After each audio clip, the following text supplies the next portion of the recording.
First of all, okay, what are we trying to achieve? That we will both enjoy this episode, There's no such case. feel the satisfaction, feel the happiness. So the answer is no. It's not easy. I'm dating since 17. Wow, I'm dating since 14. What do you usually do when things do not go accordingly to the plan? Amazing. So, Erez, thank you very much for having this podcast with me. I really hope that we will both enjoy this episode. As always, I do not provide an intro to my guests, not because I'm lazy, but I'm just interested in your own perspective of yourself. So that's why I would like to start with this question. What are the most important aspects of yourself for you? Okay.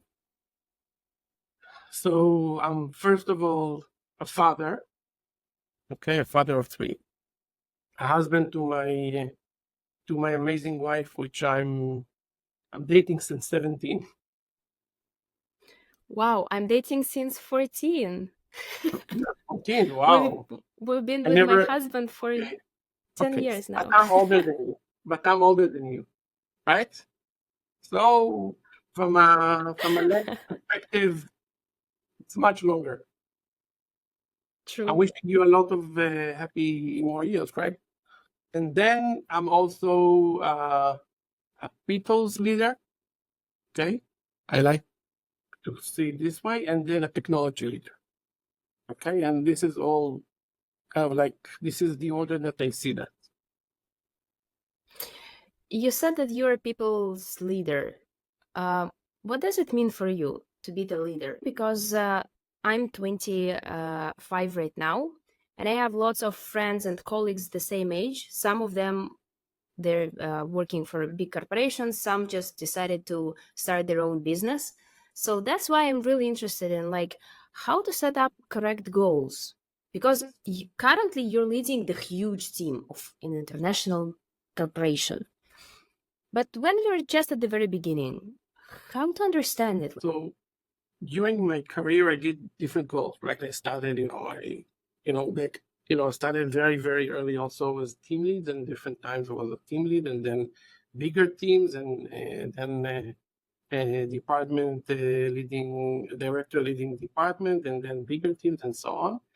I think it evolves over time how to motivate this large or different teams. So, for example, when I started my role as a CTO for Playtika about 2.5 years ago, I understood the magnitude is different.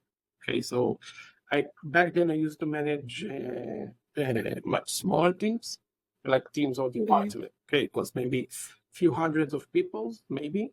This one is very big and it's cross-discipline. So think like in Playtika, I'm leading the entire technology division, which include the cyber team, the AI and machine learning team, the data and BI teams, of course, everything to do with corporate and cloud and infrastructure, the development of the game itself, platforms, gaming platforms, back office platforms. I can continue all day. Yeah. So how do you, and they are different, sometimes have different goal, different deliveries. Some of them are focused on operations, some of them are focused on innovation, some are focused on pure R&D, some of them classic project management. So Yeah. it's big. So when the main question when I'm reaching a new position or a new, hey, first of all, okay, what are we trying to achieve? Okay, so what are the goals for the business? What do we want to achieve? Remember, we talked about leadership that needs to take you from this point onwards to a higher place or a better place. So where do we want to be? Okay, and then once you understand that, first we have different goals because there are diversity here in the professional and the needs of each one of this department or team. Then the question: how do we create harmony and synchronization between all these departments? And then I started kind of like researching, okay, what are the ideal things to do? And I decided, when you're talking about managing and scale, I decided to, after some research, to adopt a concept called OKR. It's called Objective and key results. Yes. So when I saw that very large organization using it, started researching about it. I got some consultancy, got some advice about how to implement it, and we started our journey with OKRs. So would you recommend for like startups and maybe some other corporations to integrate this methodology, this approach? I think startups are very different. I didn't talk about myself and my background, but my background is over the years I used to work for. It's almost happened. It was everything happened spontaneously. I didn't plan it, but it happened to be that I had one position in a very large corporation and one position in a very smaller startup. So I started my career. You were working at Intel. Amdocs. I started my career at Intel, and then I left for establishing a startup. Then I came back from a startup, starting to work for HP. And then when I started to work for HP, I had a few years in HP, then started to work for a small company. Back then it used to be AAA.com, when it was relatively small. And then when AAA.com became big after IPOs, I left to set up my own startup. And then after 3 years, I started to work for Amdocs, which is a huge corporate. And then I left Amdocs for a small company called Playtika back then. Got it. So I think for startups, the ecosystem is very different. I think for large organization, the moment your team becomes more than somebody, the size that you can fit into a big room and can tell the guys every week, look, this is what we are doing, let's discuss, give me a feedback. In a startup, the flow of information, it's much more dynamic, very much more dynamic. The adjustment, the product market fit, the speed, the agility needs to be much faster. And the moment you can fit them into a big room and have an open discussion and say what's happening in the company, get feedback from the team, the membership, the members in the startup, it's enough. I don't think that startup needs more than that. But the moment it's become bigger, becoming, you have a different, department, the team becomes much bigger, okay? Then the method needs to be changed. You just described your very long and very interesting path. I'm interested, how old were you when you started managing people, when you became the team lead? Actually, I was very... How old? Actually, I left, I released from the army. I immediately started to work. It was the .com happy days. You're too young to understand what it was or to remember that or to even imagine that. But it was a period of time where everybody that knew how to program a little bit or to do some computer stuff, okay, it was, okay, come. And I started to work in the operation team at Intel. Relatively quickly, I became a team leader, but it's not a team leader that was the important part. After almost 2 years, I started to manage this entire group. It was a group of I think 50 people, something like this. The vast majority of them were much older than me. I was back then 23, maybe 24. I think almost all of them were older than me. Some of them were twice my age. And I think that this was actually my first real management kind of experience, that my former manager, my first boss, which we're still great friends till today. Back then I think, okay, you can do that, you should take it, there's nobody else better than you to do that. And he gave me to lead this relatively large group of 50 people. And it was a lot of trials and error for me back then. But this is the point in time where you understand that people are the most important asset, right? So I think that you take care of people, they will take care of the business. You making sure that they have the right skills, they are the right people and for the right task, and it will happen. But didn't you face this problem of lack of experience? Because managing, of course, it's a goal, it's a challenge for you. But I mean, at the age of 24, 25, you have lack of it. You don't have enough experience. Right. Actually, I have no idea why my first boss actually decided to do that. I actually never asked him this way, but he was a very kind of like delegating manager that delegate over time. When I was a team leader, he probably saw that I'm doing a good work as a team leader, but he kept on delegating more and more tasks, both to me and to other managers, the team leads. So when you delegate some of your work, over time, so you understand, okay, what your boss is doing, right? Or how to do that. So you actually already start gaining experience. That's why I think your first or your manager is one of the most important figures in our professional life, right? So you can be the best engineer, you can be the best algorithmic person, but if your manager is not the person that able to show you the way, open the way, delegates, empower you, you will not be able probably to evolve, right? So it's kind of like a tree that you water him, and you're making sure that there's air and sun to grow, right? So I think that this is very important. That's how we're getting closer to my favorite part. Actually, your post, my favorite one. Okay. So yes, your recent post, you've said this sentences. If you're at the age of technology, stop asking for 5+ years of experience. There are no seniors in a new technology, no fully experienced employees. What there is talent. Now I understand. And think about it, like the legacy that it comes from. It comes from my first boss. We're talking about the year 2000, not even 2000, 1998 or 1999 or 2000. Yeah. So back then, again, my first boss did it. Okay, you don't need 5-year experience. You have talent. Sometimes the market don't even have this kind of capabilities for new roles or new kind of like qualification that are needed. Yeah. Promote and grow talent. What inspired you to make this post several weeks ago?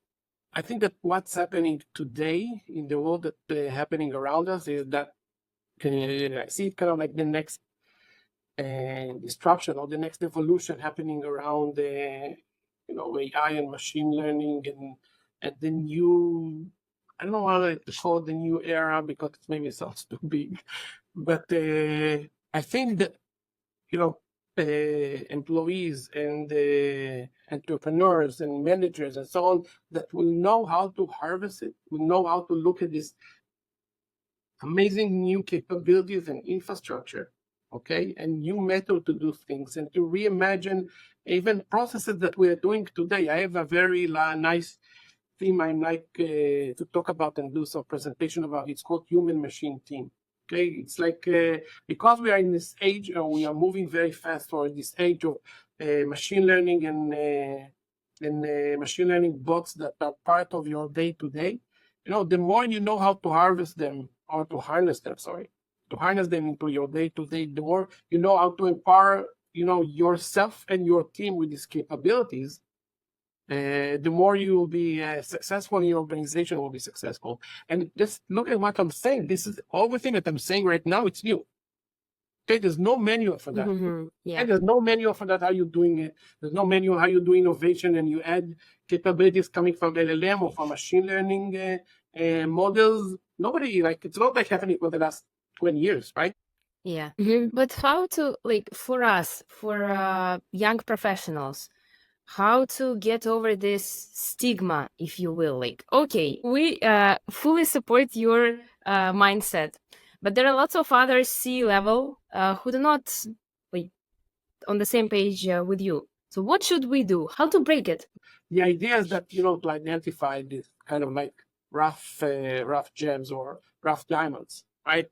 So and the tip is that stand out and show your capabilities. And I think that it's always draws attention. It draws attention, shows what you are capable of, show your talent, and this is a great example. Over the years, I have a lot of examples, but also, and I also think that there should be always a balance inside teams, like development teams. That there should be a balance between seniors and junior people. Okay, there should be depends different professions and different teams require different kind of like mixture, but there should always be a kind of like proportion, because this is how you're making sure that you get new perspective, new blood, new ideas inject into the teams, and also making sure that the team is always kind of like kind of refreshed. It's always kind of like dynamic, and this is where you should give room and place also to juniors and to young people. I really like this perspective that you highlighted it, because I see the direct correlation. Like, there are thousands of these young professionals, yes, but each company wants their employees to be super involved into their business, to be super involved into the projects. And to be involved, you just have to love what you're doing.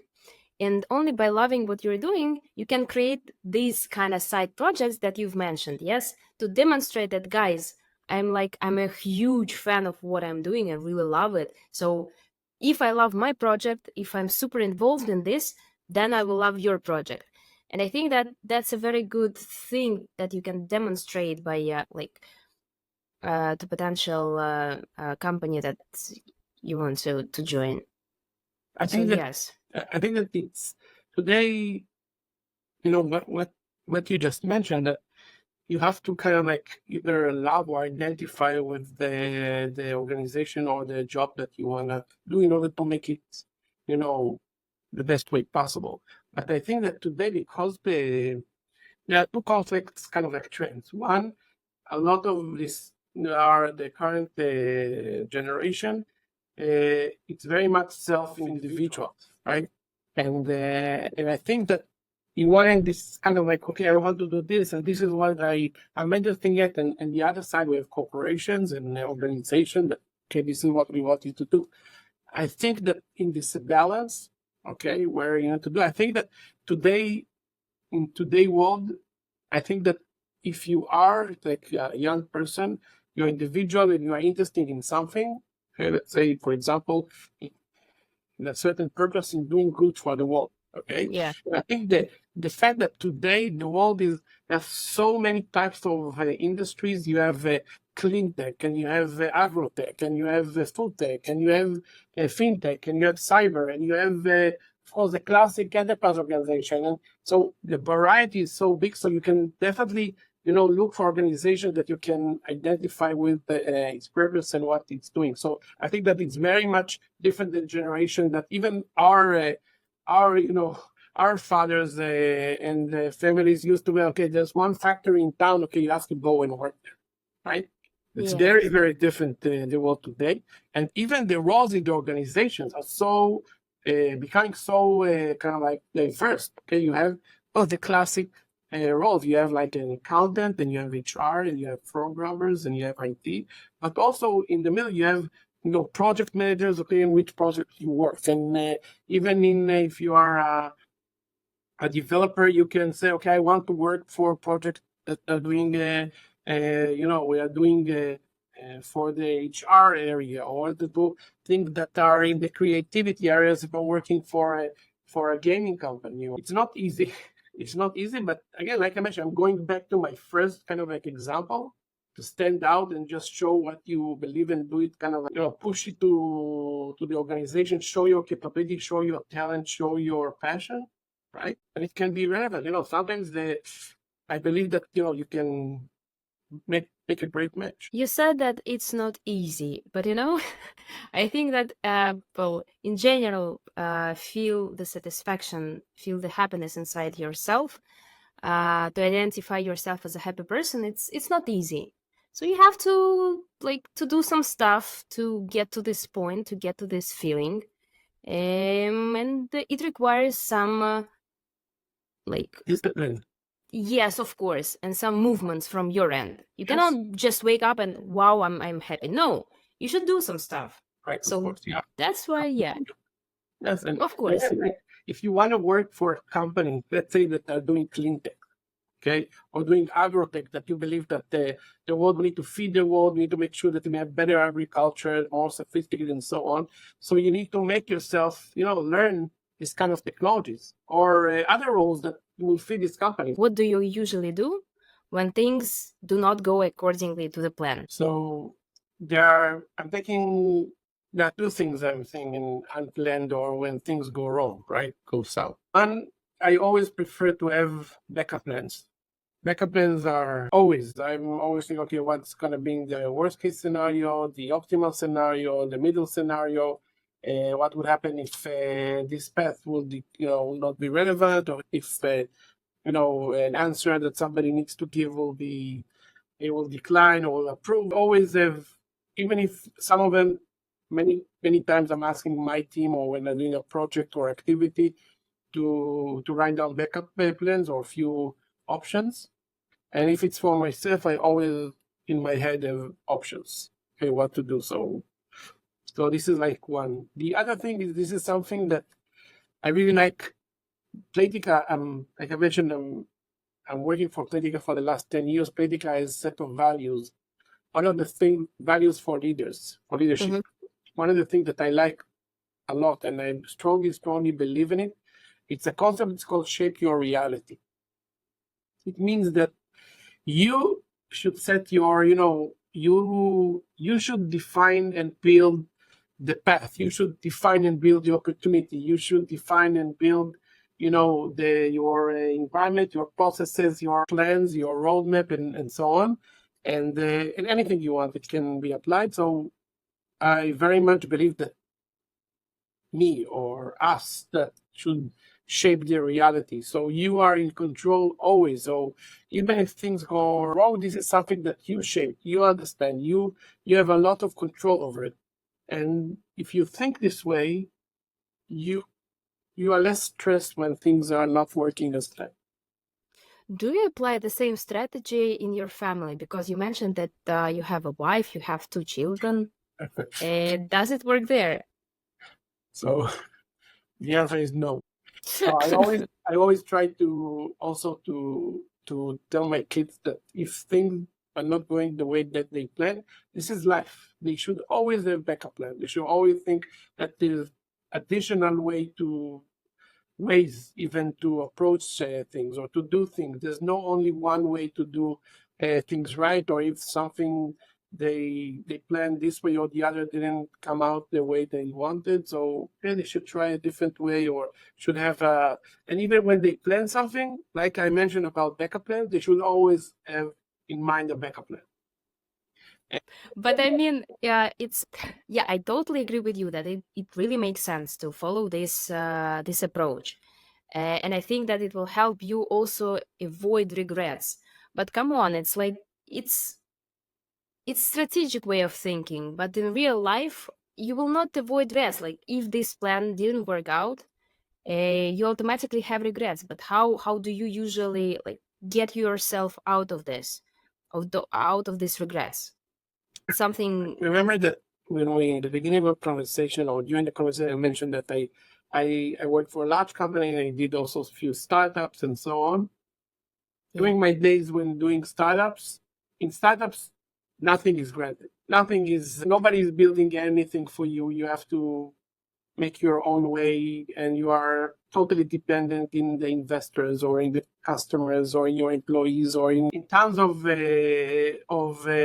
things. And I think in the startup, I learned that you should always have plans, and you should always understand that if something didn't work this path, you should also try a different one. In Hebrew, we have a word saying, if somebody threw you out of the door, you should, you can get back, back right in from the window. Okay, so this is the way I believe in it. And I think that, life, this is a privilege that, more mature people, less young, older than you, probably know about life, that not always, and sometimes very often, your plans for life or for a lot of things come out exactly the way you want it. So, and you understand that it's part of the road or part of the plan, is to understand that it will not work the way you want.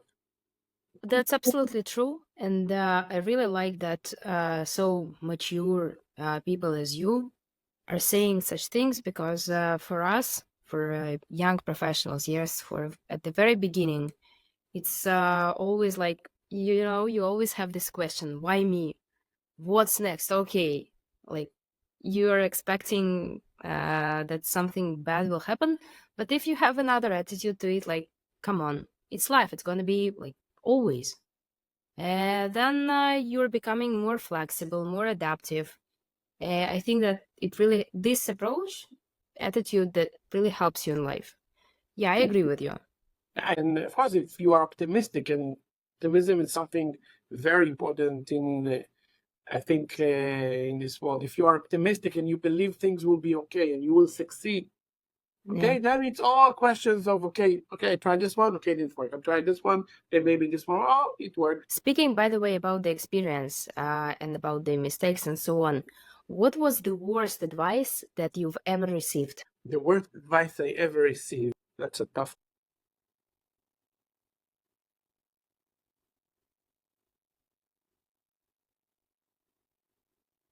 I think something to do with that I mentioned about changes and things that not happen as clear. I got advice that continue doing what you're doing. It will be okay, and just keep on doing that. And which is sometimes it's a good advice, but I believe that you always need to evaluate or evaluate the situation. And I got advice, okay, let's continue doing what you are doing today. Hold on, it will be okay. Which sometimes it's the right advice, but at this point of time when I got this advice, I think that you should always, when you are, even when you feel comfortable or not comfortable, okay, depends on it. You should always, evaluate, okay, what is your situation? Is it good? Is it right? I'm doing the right thing. I'm going the right direction. Is it fitting your current place in life? Is your spirit, it fits your ambitions? It fits your status and so on. Maybe take a bigger look or higher kind of like perspective and see whether this is the place in life you need to be. This is like the time, and should continue doing what you're doing or should break it or reevaluate it. If you see like somebody like Elon Musk, right, that's Yeah. his ambition to do Tesla or SpaceX. Everybody tell them you will not get into space, or you are failing. And I don't know if you about the story about SpaceX and their usage of space shuttles or space rockets. And, he was so persistent, and he was so,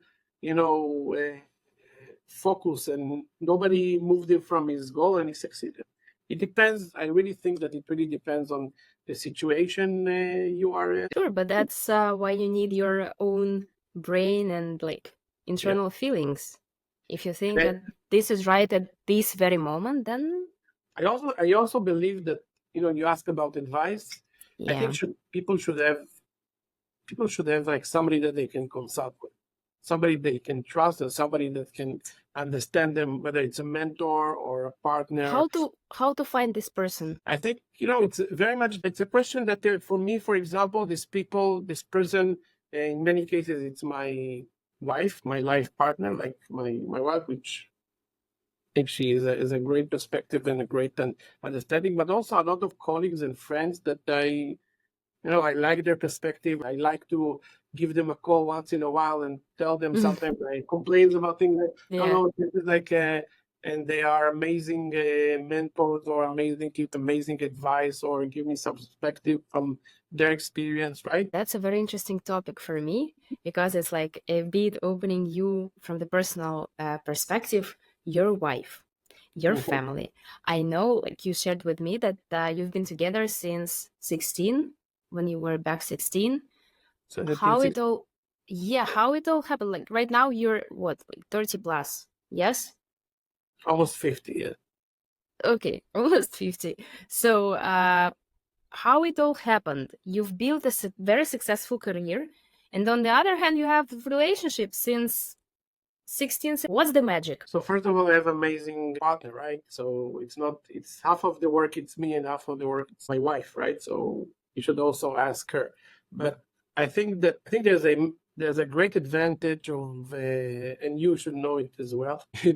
There's a great advantage of knowing your life partner or your significant partner very early in life, because it means that this person is escorting you, is accompanying you in a lot of in huge parts of your evolution, right? From being a teenage to being a grown person, and then like starting your career and understanding, okay, starting a family or starting or exploring all kind of new opportunities and so on. And if this person is a great partner and escorting you and is part of this evolution, you have an amazing person that knows you better, knows you the best, right? He knows you from the start, from where you started, from your ambition or your dreams, right? And then, Yeah. when you get an advice from this kind of person, okay, it really, really, he really, really sees your interest. He really, really wants your benefits. He really wants what's good for you. He really what cares for you. He really understand the perspective where you're coming from and where you are going. Erez, and right now I would like to play with you. We will have a quiz. Okay. Short question, short answer, and if possible, like quick answer. You don't have to overthink. Thinking. Okay. Yep. So, what do you think you will do in old age? Keep on working and keep on working. What do you do worst? Folding clothes. What do you love most about yourself? What I love most about myself, that I have I can get along with everyone, with anyone. I'm okay that you will drop me anywhere and everyone. I'm gonna be fine with that. This is what I like about myself. You will never forgive. There's no such case. You can always forgive. Always. Always, always. What is the most important emotion for a person? The emotion, not trusting him. What is Erez superpower? Getting along with anyone, everywhere, anywhere, anytime.